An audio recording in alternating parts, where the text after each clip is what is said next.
Putinas tikėjosi, kad Irano karas išgelbės jo žlungančią ekonomiką. Vietoj to dabar jis maldauja Rusijos oligarchų paaukoti pinigų Rusijos vyriausybei. Tai ne juokas, jis iš tikrųjų užrakino juos kambaryje Kremliuje ir pateikė savo prašymą. Žinoma, politikas prašantis pinigų užrakintame kambaryje nebūtinai reiškia, kad jis bankrutuoja, bet tai tikrai nepadeda jo situacijai. Ypač turint omenyje, kad dabar tie oligarchai kalbasi su vakarų žiniasklaida. Pažiūrėkite. Matote, vos prieš kelias savaitės Putinas pakvietė Rusijos milijardierius ir verslininkus į Kremlių. Jis surinko juos į didelę salę ir kai durys buvo užrakintos, jis aiškiai pasakė. Jis pareiškė, kad Rusija tęs šį karą tol, kol užims likusią Donbaso dalį. Tačiau yra viena problema, su kuria susiduria Rusija. Kremliaus biudžete yra didelė skylė. Ir jis bandė viską, tikrai viską, kad ją užpildytų. Tačiau dėja iki šiol niekas nesuveikė. Todėl jis kreipėsi į žmonės, kurie iš šio karo pasipelnė labiausiai. Milijardieriai, kuriems priklauso gynybos įmonės ir kurie uždirba milijardus iš karo mašinos. Ir dabar jis prašo tų pačių žmonių atseikėti dalį tų pinigų. Prieš papasakodamas, kaip į tai sureagavo šie milijardieriai, leiskite parodyti, ką dar jau yra bandęs Vladimiras Putinas. Praėjusiais metais Vladimiras Putinas konfiskavo maždaug 50 milijardų dolerių vertės turtą iš oligarchų, kurie nebuvo labai linkę pritarti jo planui atkurti Sovietų sąjungą. Žinote, žmonės, kurie nebuvo labai palankiai nusiteikę Rusijos karui. Na, šie oligarchai iš tikrųjų neturėjo pasirinkimo. Jie tiesiog prarado viską, nes taip viskas veikia Rusijoje. Tačiau net ir tie 50 milijardų nebuvo pakankamai. Taigi šių metų sausį Putinas įvedė naują mokestį, iš esmės padidindamas naštą Rusijos gyventojams ir smulkioms įmonėms. Tačiau dėja Putinui tai nesuveikė, nes Rusijos visuomenė ir taip neturi daug pinigų. Todėl dėja jam teko sugalvoti naują planą. Ir būtent todėl dabar jis prašo oligarchų, kurie iš tikrųjų remia invaziją, tiesiog paaukoti, kad invazija galėtų tęstis. Žinote, jis teigia, kad tai nėra prievartinis reikalavimas. Tai tiesiog labdara, padedanti šaliai, kuriai reikia pagalbos. O jei to dar būtų negana juokinga, viskas tampa dar juokingiau. Taip yra todėl, kad Kremlius buvo paklaustas apie šią ataskaitą ir jie ją paneigė, bet labai įdomiu būdu. Prieš tai peržiūrėdami trumpai primenu paspausti patinka ir prenumeruoti mygtukus apačioje. Kiekvieną kartą, kai kalbame apie Rusiją, rusiški botai mažina mūsų vaizdo įrašų reitingus. Tad jūsų palaikymas mums tikrai padeda. Dabar pažiūrėkime į rusišką atsakymą. Kremliaus atstovo spaudai buvo paklausta, ar tai tiesa. Ir jis pasakė, kad ne. Putinas nebuvo tas, kuris sugalvojo šios labdaros idėją. Iš tikrųjų, patys verslininkai pasiūlė paaukoti. Taigi Rusija nekaulė pinigų. Žmonės tiesiog, žinote, aukoja pinigus. O Putinas nėra tas, kuris pasakytų ne. Tad supraskite tai, kaip norite. Bet vis dėlto jūs galite klausti. Irano karas uždarė Hormuzo sąsiaurį. 20% arba maždaug 20% pasaulio naftos tiekimo tarsi dingo. Tai reiškia, kad naftos kainos kyla, o paklausa rusiškai naftai taip padidėja. Ar Rusija neturėtų uždirbti daug pinigų? Kodėl jie kaulyje aukų? Na, pažiūrėkime, kas vyksta. Pirmiausia, pažiūrėkime, kaip Rusijos žiniasklaida nušviečia šį karą. Na čia Rusijoje jie vaizduoja Irano karą kaip didžiulę problemą Donaldui Trumpui. Noriu parodyti jums vieną iš šiandienos Rusijos laikraščių. Tai yra Izvestija, pirmasis puslapis. Jau parašyta, matome prezidentą Trumpą bėdoje, aukštas naftos kainas. Ir laikraštis toliau rašo, kad Amerika per 3 savaitės nesugebėjo pasiekti strateginio proveržio šiame kare. Tačiau Rusijai iš to, kas ten vyksta, yra keletas privalumų. Pastaruoju metu JAV sušvelnino sankcijas rusiškai naftai. Tai buvo palankiai sutikta Maskvoje ir čia sustiprino viltis dėl ilgalaikio sankcijų sušvelninimo. Tada žinoma aukšta naftos kaina, kuri didina Rusijos biudžeto pajamas, mažina spaudimą Rusijos ekonomikai ir didina spaudimą Europos ekonomikoms. Maskva mėgaujasi tuo, kad gali tai pabrėžti. Taip pat rusai buvo patenkinti išgirdę prezidentą Zelenskį perspėjant, kad Ukraina susiduria su raketų trūkumu dėl karo artimuosiuose rytuose.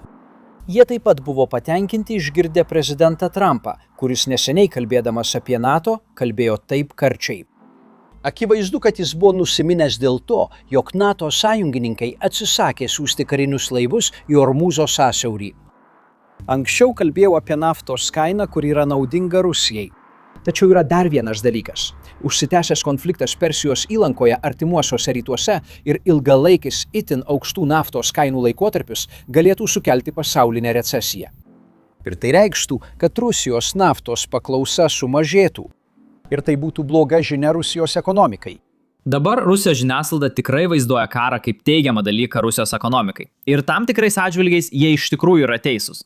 Prieš karą naftos kainos buvo žemos. Ir be to, Rusija iš tikrųjų pardavinėjo savo naftą su nuolaida dėl sankcijų. Tai reiškia, kad kainos iš pradžių nebuvo aukštos.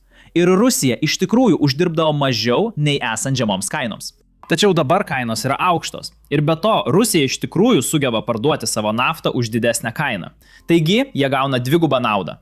Aukštos kainos ir be to jie gauna didesnę kainą, nes žinote, jie iš tikrųjų gali pristatyti naftą, skirtingai nei šalis, kurios naudojasi Hormūzo sąsiauriu. Ir pasak Financial Times, Rusija iš tikrųjų uždirbo daug pinigų dėl to, nes JAV taip pat, žinote, sušvelnino sankcijas 30 dienų laikotarpiui. Rusija uždirbdavo net iki $150 per dieną papildomų pajamų dėl visko, kas vyksta. Tačiau dėja, Vladimirui Putinui čia jo 3 dienų specialioji karinė operacija pradeda skaudžiai jam atsirūkti. Patys žinote kur. Vos prieš savaitę, kovo 23 dieną, Ukraina surengė pirmą tokio pobūdžio ataką. Jie smogė Rusijai ten, kur jai skaudžiausia. Ukraina taikėsi į Primorsko naftos terminalą. Tai terminalas, kurį Rusija naudoja savo naftai išgabenti. Pažiūrėkite į šią ataką. Štai kodėl šis terminalas buvo toks svarbus. Kaip jau minėjau, tai buvo vienas didžiausių naftos terminalų, kuriuos Rusija turi prie Baltijos jūros. Ir be to, prisiminkite, Rusijai labai sunku gabenti savo naftą per Juodąją jūrą. Nes žinote, Ukraina yra visai šalia. Ir jie turi blogą įprotį smogti Rusijos uostams, tanklaiviams ir naftos perdirbimo gamykloms. Taigi, norėdama apsisaugoti, Rusija daug dažniau naudojo Baltijos terminalą, nei būtų dariusi, jei jis būtų nepasiekiamas. Jis buvo už Ukrainos pasiekiamumo ribų. Deja, jis klydo, nes dabar Rusija susiduria su tomis pačiomis problemomis, su kuriomis kitos šalys susiduria Hormūzo sąsiauryje. Kai tik įvykdomas vienas išpuolis, visi žino, kad tokie išpuoliai yra įmanomi ir jie gali greitai tapti labai dažni. Todėl rusiškų tanklaivių, kurių vertė siekia $100 milijonų, draudimo kainos smarkiai kyla. Tai reiškia, kad net jei Ukraina daugiau nebevykdys atakų, rusiška nafta tampa mažiau pelninga, nes draudimas mažina pelno maržą. Tačiau blogos naujienos tuo nesibaigia. Matote, kiekvieną dieną, kai terminalas neveikia, Rusija praranda milijonus mokesčių pajamų, nes verslas tiesiog neklesti.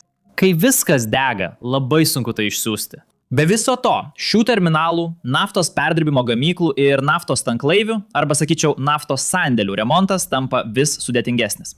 Apie tai mes jau esame kalbėję anksčiau. Rusijai vis dar taikomos sankcijos. Tiesa, jie gavo tam tikrų sankcijų išimčių ar sušvelninimų, kai kalbama apie naftos siuntas. Tačiau be to, kitos sankcijos vis dar galioja. O Rusijos naftos perdirbimo gamyklos, Rusijos naftos pramonė buvo pastatyta naudojant vakarų įrangą. Žinote, Rusija dar nebuvo užpuolusi savo kaimynės. Žinote, kai Rusija dar nebuvo užpuolusi savo kaimynės. Tačiau dabar, kai gamyklos ir naftos perdirbimo gamyklos yra pastatytos naudojant vakarų įrangą, joms reikia vakarų įrangos remontui. Tačiau dėja, Rusija neturi prieigos prie tos vakarų įrangos dėl invazijos, kurią pradėjo Putinas. Dabar žinoma, esu tikras, kad Putinas kažkokiu būdu gali ją gauti neoficialiai. Tačiau tai padidina jo išlaidas ir žinoma, vis dažniau jis naudojasi šiomis kontrabandos maršrutais. Vakarų pareigūnai gali suprasti, kas vyksta ir tai uždaryti. Todėl jis turi ieškoti naujų maršrutų. Tai užtrunka ir dėl to šios perdirbimo gamyklos vėluoja atnaujinti darbą. Ir tai reiškia, kad tai kenkia Putino banko sąskaitai. Iš tiesų, pasak Reuters, maždaug 40% Rusijos naftos eksporto pajėgumų neveikia dėl Ukrainos atakų. Ir atspėkite ką? Ta ataka nebuvo vienkartinė. Per pastarąją savaitę Ukraina atliko būtent tokią ataką 3 kartus. 3 kartai per savaitę, tai iš esmės kas antrą dieną. Tai reiškia, kad Putino gyvybės linija nebėra saugi. Iš tiesų situacija tapo tokia bloga, kad Rusijos eksportuotojai perspėjo, jog gali tekti paskelbti force majeure.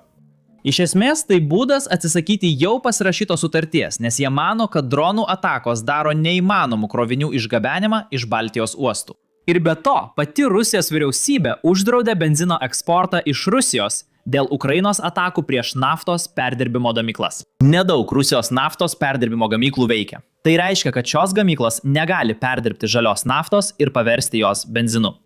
Taigi Rusija tiesiog neturi pakankamai atsargų, kad galėtų išsiųsti jas į užsienį ir patenkinti vidaus paklausą. Todėl jie tiesiog uždraudžia eksportą. Dabar svarbu paaiškinti, kad benzinas nėra tas pats, kas žaliavinė nafta, tiems, kurie nėra susipažinę su naftos pramonė. Rusija vis dar eksportuoja žaliavinę naftą, kai tik gali. Žinote, kai naftos uostai ir terminalai nedega. Tačiau dabar benzino eksportas uždraustas artimiausiams 2 mėnesiams, nes Rusija tikisi, kad šios atakos tęsis ir jiems reikia to nedidelio kiekio benzino, kurį jie turi vidaus rinkai. Tai reiškia, kad Rusijos 3 dienų specialioji karinė operacija dabar jau trunka 4 metus, o šalis, kurią jis bandė užkariauti, dabar užtikrina, kad jis net negalėtų sumokėti už karą. Na, tikriausiai ne tai, ką planavo Putinas. Bet kokiu atveju, tiek šiandien iš manęs. Mano vardas Semas, pasimatysime kitame vaizdo įraše.